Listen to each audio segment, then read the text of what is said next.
I think we're all sort of searching, aren't we, for a better way to live, maybe more control, definitely more, well, happiness and meaning.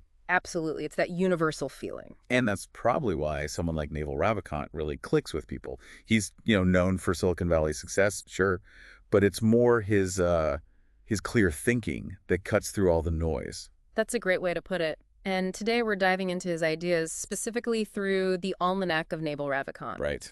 And this isn't your standard biography, is it? It's more like a collection of distilled wisdom, really practical stuff on, well, building wealth the right way and finding happiness. Yeah, like a guidebook for living more deliberately. Exactly. A user manual, almost.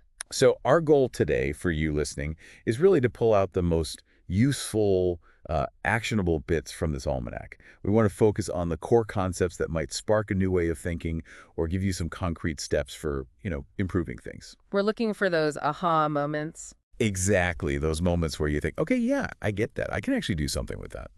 And we'll be covering some big themes that really affect anyone trying to level up their life. We'll get into Naval's ideas on wealth, and it's not just about money. We'll look at judgment, which he sees as critical, and this really empowering idea that happiness is something you can actually learn. Learnable, not just found. I like that. And tying it all together is this theme of taking responsibility, owning your journey. Yeah. We're aiming to go deeper than just surface advice, really get to the principles underneath. Okay, sounds good. Let's jump in with building wealth. Naval starts right off by separating wealth, money, and status. Wealth, for him, it's assets, right? Yeah. Stuff that earns money for you, even when you're sleeping. Exactly. Money is just the transfer mechanism, how we move value around. And status, well, that's your place in the social hierarchy. Which he flags as potentially problematic. Yeah, a bit of a trap, maybe. He argues that focusing on building wealth gives you real freedom, real options. It's not about looking good for others. It's about building that solid foundation of independence. And a key part of that foundation, he says, is ownership, equity. Right. You need a piece of a business, not just selling your time hour by hour. He's pretty blunt that a regular salary alone probably won't get you there to significant wealth. Well, his logic is tied to creating value at scale. Real wealth creation, as he sees it, comes from giving society something valuable it wants. Often something it didn't even know it needed, like you said, and figuring out how to deliver it to lots and lots of people. Like the smartphone example. Nobody asked for it, but it changed everything. Precisely, and created huge wealth. This links to another point he makes, which I find really interesting. Playing long-term games with long-term people. Oh, yeah. That's crucial. It's not just business deals, is it? It's about building relationships based on trust, integrity, over the long haul. Like compound interest for everything, money, connections, knowledge. Absolutely. Imagine the effect over years of just being consistently reliable and fair. That builds a reputation, doesn't it? It opens doors you couldn't even predict. He really emphasizes finding people with intelligence, energy, and especially integrity to partner with. So, okay, for someone listening thinking, all right, I want to start building this kind of life, this wealth, what are the first building blocks, according to Naval? He mentions three things: specific knowledge, accountability, and leverage.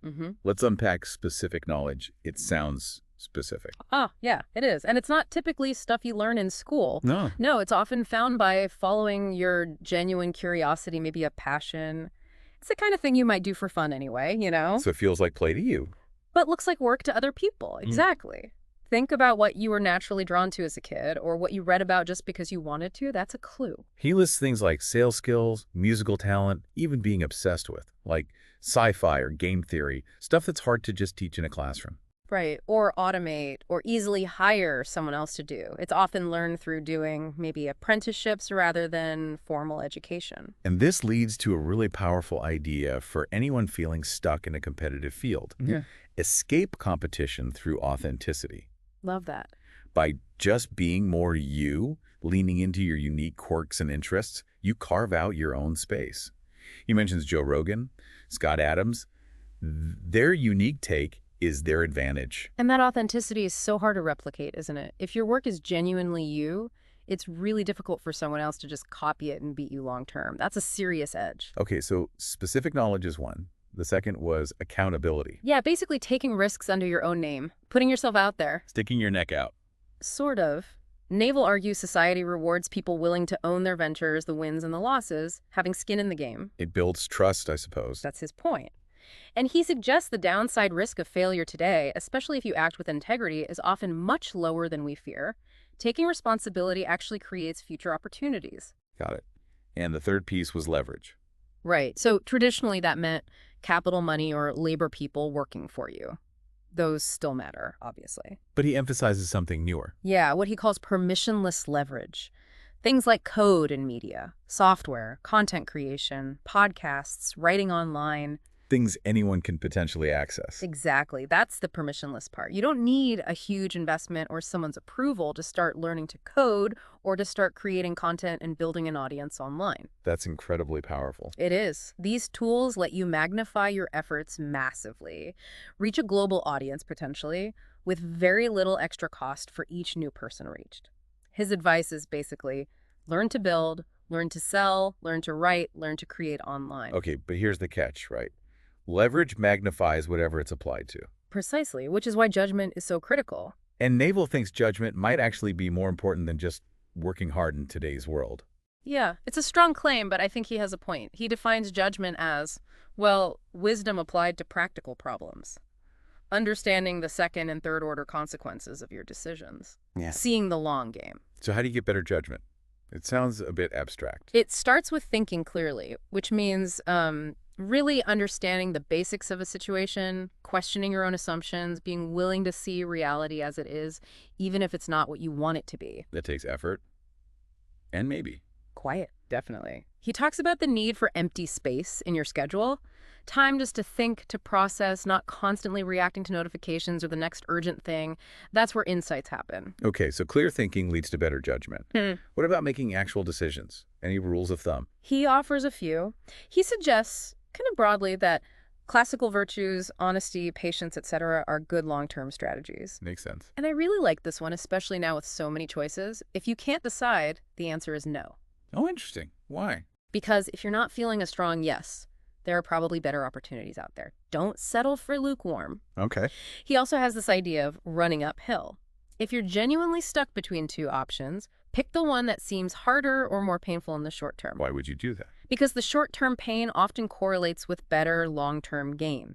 It avoids the path of least resistance, which might not lead where you ultimately want to go. That requires discipline. He also talks about mental models, right? Yes, collecting mental models. These are like fundamental concepts from different fields: evolution, physics, economics, psychology, game theory. Charlie Munger stuff. Exactly. Yeah. They give you different lenses to view problems, helping you understand the underlying principles rather than just surface details.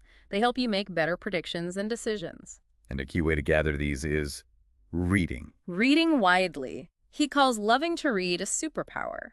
In an age of infinite information, the desire to learn is the bottleneck. So find what you enjoy reading and just keep going. Read what you love until you love to read. I like that progression.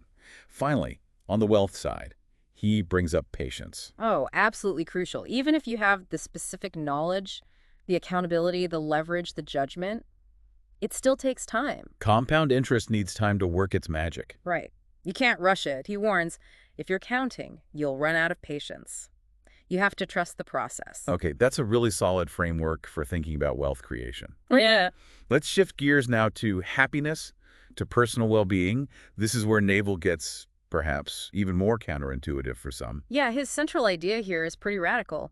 Happiness isn't something you find, it's something you learn. It's a skill, a choice. That flies in the face of the whole I'll be happy when mindset, doesn't it? Completely. He emphasizes that our minds are malleable and that constant internal chatter, that voice in our head, isn't necessarily telling us the objective truth. We can choose how we interpret things. And a big part of learning happiness is being present. Yes. He argues that most of our suffering comes from regretting the past or feeling anxious about the future. Happiness is found now. Constantly thinking about the next thing pulls you out of the only moment you actually have. He really tears down the idea that external things, validation, achievements, positions are the source of happiness. Right. That I'll be happy when I get the promotion, buy the house, find the partner. That's a fundamental error in thinking, according to him. Happiness is an internal job. And he points fingers at specific happiness killers, Yeah. like envy. Huge one. Comparing yourself to others is a recipe for misery. And also the weight of shoulds, feeling obligated to do things that don't actually align with who you are or what you value. He even suggests thinking of life as a single-player game. Hmm. Focus on your own experience, your internal state. It's about optimizing for your own peace, not for external scorecards. And he gets practical, too, suggesting habits that build happiness. Things like cutting back on alcohol and sugar. Obvious health links there, too. Right. And being really intentional about social media use, which can easily trigger comparison and anxiety. And choosing your friends wisely. The 5 shimps idea. You become like the people you spend the most time with. Exactly. Surround yourself with happy, optimistic people if you want to cultivate those qualities yourself. Ultimately, a lot of it seems to boil down to acceptance. Acceptance is key. Accepting reality as it is, the good and the bad, without constant struggle or wishing things were different. It doesn't mean passivity, but it means not fighting what is. And he even touches on the idea that, in the grand scheme, there's no lasting legacy. Which sounds bleak, but maybe it's freeing. It can be incredibly liberating, yeah. It takes the pressure off needing to achieve some monumental, permanent impact. Just live well now. Okay, so wealth is built, happiness is learned. The final big area you mentioned was saving yourself. What's that about?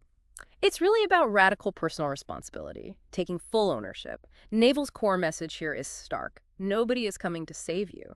Your health, your wealth, your happiness, ultimately, they are up to you. No knight in shining armor. Nope. It starts, he says, by choosing to be yourself. Authenticity again. Listening to that inner voice, recognizing what makes you unique instead of trying to be who you think others want you to be. And then choosing to actively care for yourself. Yes. Understanding that our bodies and minds evolve for a very different environment than the one we live in now. Like the constant phone checking, the sugary food everywhere. Exactly. Our default impulses aren't always aligned with our well-being in this modern world. So self-care means consciously choosing actions that serve you long-term, even if they go against instinct. Saying no sometimes. He mentions meditation here, too. Yeah, he calls it intermittent fasting for the mind. Just setting aside time to be undistracted, to observe your own thoughts without judgment. Moving from that reactive monkey mind to a calmer state of awareness. Seems crucial for making better choices. Then there's choosing to build yourself. This comes down to habits. The power of small, consistent daily actions. He uses the example of a trainer. You don't get fit in one workout, you build it day by day. Be impatient with your actions. Do the thing today, but patient with the results. Okay, action today. Patience for the outcome. And growing yourself. That's about setting up systems for success rather than just chasing specific goals, creating an environment where good habits are easier. And he makes this encouraging point that lots of successful people actually started out feeling like misfits or losers. How is that encouraging? Because it meant they weren't tied to conventional paths. They were free to explore unique interests, develop that specific knowledge, and find their own way, often leading to unconventional success. Ah, okay. Freedom in not fitting in. And the last one is choosing to free yourself. What kind of freedom is he talking about? Primarily internal freedom. It's not just freedom to do what you want, but freedom from things like negative reactions, uncontrolled anger, obsessive thoughts, freedom from the tyranny of external expectations. That sounds like a lifelong practice. Definitely. It's about mastering your internal state. Finally, he touches on some broader philosophical points. Yeah. The meaning of life stuff. Yeah, and his take is very personal. He suggests you have to find your own meaning. There might not be one single universal answer handed down. Which, again, can be freeing or maybe a bit daunting. Both, perhaps. He stresses living by your values, figuring out what truly matters to you, and aligning your actions with that, and how important that alignment is in relationships, too. Finding people who share your core values. Makes things much smoother. And he describes his own approach as sort of rational Buddhism. Meaning. Test everything. Be skeptical even of these ideas. See what actually works for you, what brings you peace and understanding, and discard the rest. Keep it practical. And it always comes back to the present. Always. The past is gone. The future isn't here yet. This moment right now is all we ever truly experience. Wow. Okay. We've covered a lot of ground, from building wealth to finding peace. It's dense stuff, but incredibly valuable, I think. Definitely. So just to wrap up for everyone listening, maybe let's highlight 2 or 3 key takeaways someone could start thinking about right away. Sure. Well, one could be, what's one area of specific knowledge for you? That thing you're genuinely curious about, that feels like play. Could you lean into that more? Good one. Or maybe just practicing presence. even for a few minutes each day. Just noticing your breath or what's around you without judgment. Yeah, simple but powerful. And maybe reflecting on your core values. Are you living in line with them? What small adjustments could bring you into better alignment? These are all things you can start pondering today. Absolutely. And look, if this conversation sparks something, I'd really encourage you to check out the Almanack of Naval Ravikant itself. There's so much more depth there. And he includes a great reading list in the back, too, for going even deeper. Yeah, it's a fantastic resource. So maybe a final thought to leave everyone with, something to chew on.